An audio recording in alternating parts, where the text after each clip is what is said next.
Good afternoon, Cyclone parents. I want to take a moment to share with you about your rights as a parent as it pertains to special education. We're going to take a look at the history of parental rights, a few laws that have been put into place to protect you and your child, what the state of Kansas has to say about parental rights, and then finally what we will do for you here at Riverside USD 114. First, the history of parental rights. Your rights as a parent to direct the upbringing, education, and care of your children predates the court itself. What I mean by that is this dates all the way back to Adam and Eve, where God made it the responsibility of parents to preserve, nourish, and educate their children. Now, a few laws that have been put into place to protect you and your child. Number one is the Individuals with Disabilities Act, or the IDEA. This was designed to help schools and parents work together to develop effective educational programs for children with disabilities. So basically, we will be collaborating with you to help offer your child the best possible education.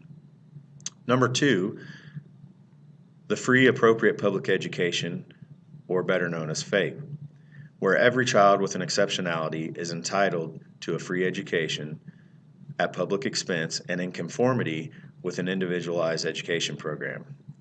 So basically, they'll be offered a free education and they will also have an individualized education program specifically for them.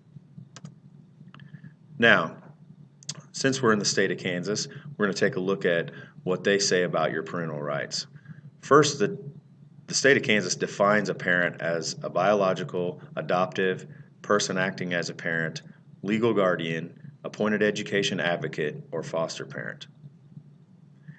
They also require schools to provide a copy of the parent's rights and special education notice to parents at least one time in a school year, upon referral or parent request for an evaluation, upon a disciplinary removal that requires change in placement, or upon your request.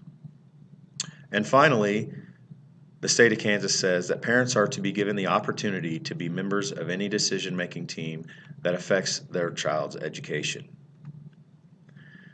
Now, here's a little bit about what we're going to do for you at Riverside USD 114.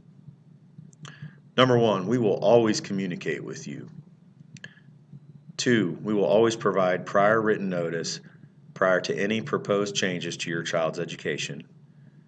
Number three, we will always properly get your consent when necessary. Number four, we will always give notice at least 10 days prior to any IEP meeting for your child so that you may attend. And last but not least, we will always do what is best for your child.